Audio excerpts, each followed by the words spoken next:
Hey, what's up, everybody? This is Charles Tabansi. I want to welcome you guys to another episode of the Dreamerspro Show, where we cover everything from sports, hot topics, classic debates, entertainment, and we give you guys a fresh perspective on things and how we see them. And today we got a pretty interesting show for you guys. But before we get into it, please make sure you like the video and subscribe to the channel. Also, if you want to follow me on Instagram, my name is Charles Tabansi. That's C-T-A-B-A-N-Z. And also make sure you follow Dreamerspro. Dreamerspro is the handle. And also make sure you check out the Dreamerspro podcast that we have pinned in the comment section below. Anyway, let me get into this topic here. Now, this is a topic I wanted to touch on, but the other day I didn't have an opportunity to. So as you guys know, Deion Sanders, Colorado Buffaloes had a very, very big game just this last Saturday that I was able to watch, and that game was against Arizona State. So I was watching the game, and especially towards that second half, it was kind of like a seesaw game, but then ultimately the Buffaloes were able to take a lead. But then it got pretty scary towards the end of the game because it looked like as if Arizona was going to most likely have an opportunity to tie it up, but it didn't happen.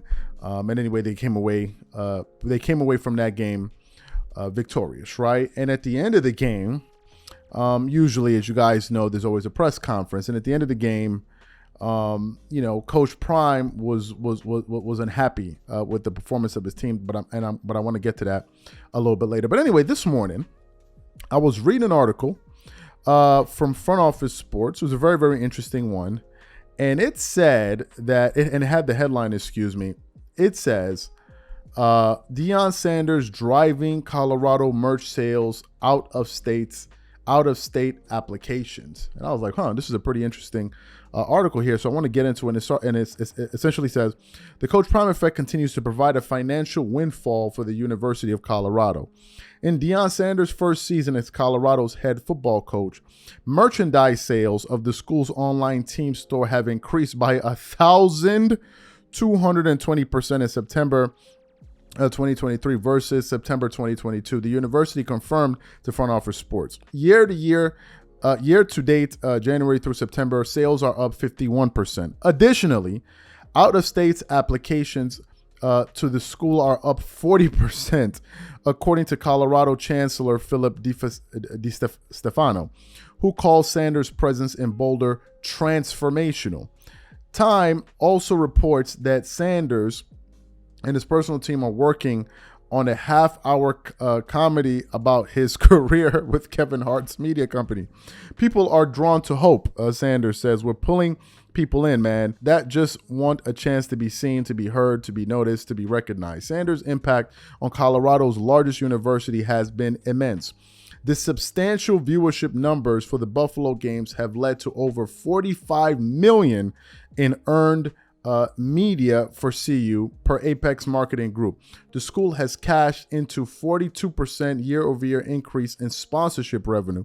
Additionally, the high-profile nature of Colorado's games drove a $14 million increase in ticket revenue over 2022. Celebrities from Lil Wayne and LeBron James to Matthew McConaughey and Jay-Z have popped up at Folsom Field. So that's what that article had to say there. I want to give you guys some other information here that I think you guys are going to find interesting.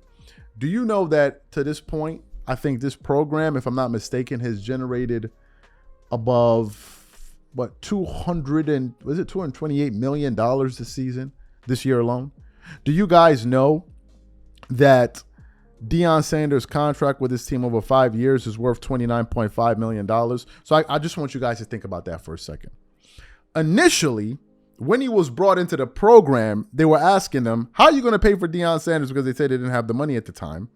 And now, almost 10 months into the year, they have 4x, no, 20x, maybe 20x their money already on what this guy's brought into this program, and they're only paying him $29.5 million, which makes it look like a bargain because he's only getting paid with $5 million, 5, 10, 15, 20, 25, 30. Yeah, $5 million roughly per year over the next 5 years. To me, is a total steal. But to me, we have to give the credit to Deion Sanders because he's the one that's bringing in the television viewers. He's bringing in. I mean, I watched the game on Saturday and was highly entertaining. And that victory obviously was able to put them at 4-2. But it hasn't been just all kumbaya moments because, as I was saying early in this show, Even though Colorado was able to come away victorious in that win against Arizona State, Deion Sanders was absolutely disappointed in the effort that he saw on field. And when he got to the press room, he absolutely let his team get an earful. So what we want to do is want to play a little bit of his comments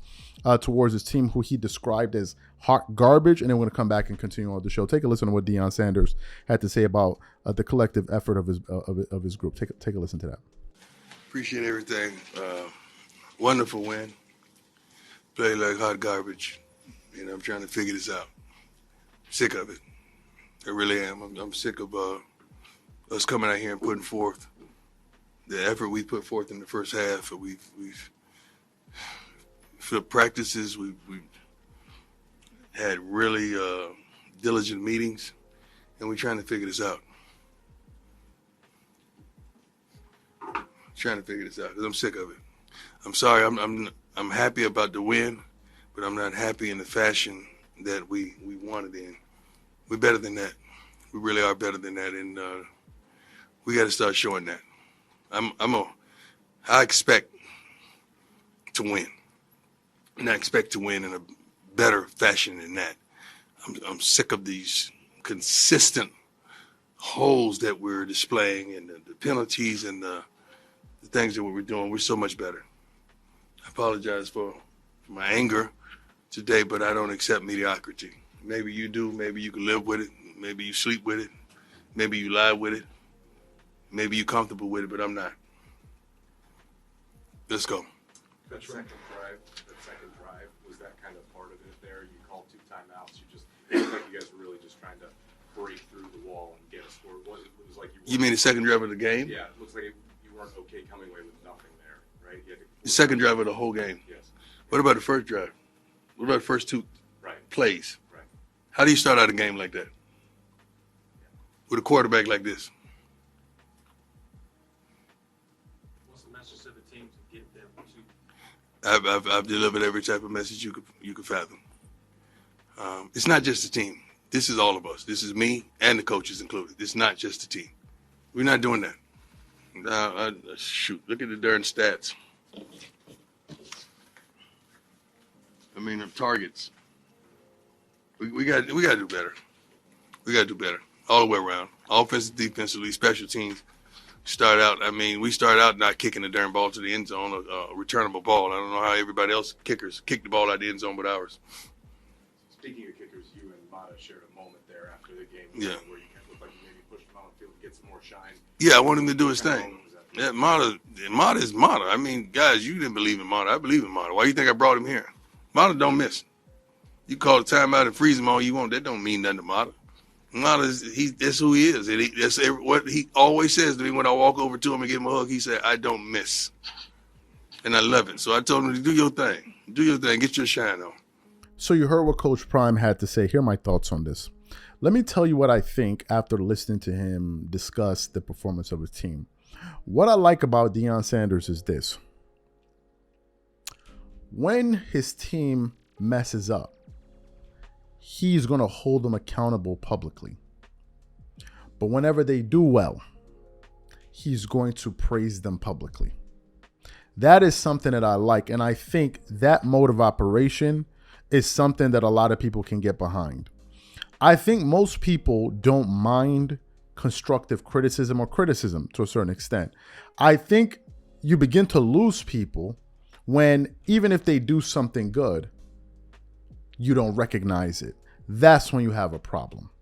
In the case of Deion Sanders, you heard him talk about the kicker there where he was like, "This is your moment, embrace it." And the guy was like, "I don't miss," and he was praising him publicly. By doing that, what you're doing is you're also building their self-esteem and their self-confidence. And if you're constantly barraging people with negative comments and always belittling them and always pointing out when they do wrong, you're actually going to be damaging their confidence. You may think you're doing something right by correcting them or showing them tough love, but actually the effect that you're having is a negative one. But if you balance it with positivity and negativity, then I think that's how you win people over. The other thing that I liked about that press conference was that not only did he hold his players accountable, he held the entire team accountable as well. because he was like, that's not the way you go out there and you perform in a game like that. However, it's not just on them, it's on all of us. Maybe we need to think of another way to get through to our players, but it can't just be on them alone. And that's something that I love. And I think all of this ties into the success that you see Deion Sanders and this Colorado football team is experiencing. Because now I think the way that he's doing things is bringing in a larger audience. For those of you who've been following this channel for at least a year, you know, we never talk about football, let alone college football. But ever since Deion Sanders came onto the scene with this Colorado football team, I've been glued to this story, and we've been following it closely, and we're going to follow it ultimately all the way to the end of the season. Ultimately, what I like as well about the story is that there's winning taking place, right? There's also winning. The team is 4-2. They've played some very, very tough opponents. They've taken some shots to the chin, and they've been able to bounce back and regroup and get back in the winning column. So I like that, and I'm going to be very interested to see how this thing concludes this season and as well and moving forward. I think this is one of the best stories that we have in sports right now. So what I want to know from you guys, number one, what do you think about the record numbers of merchandise and sales? Do you think this is something that's going to continue the more that they win, number one? And number two, what do you think about Deion Sanders' coaching style, especially with the way that he speaks about his players in public? Whatever you guys think, please leave your thoughts and comments in the comment section, and we catch you on the next show.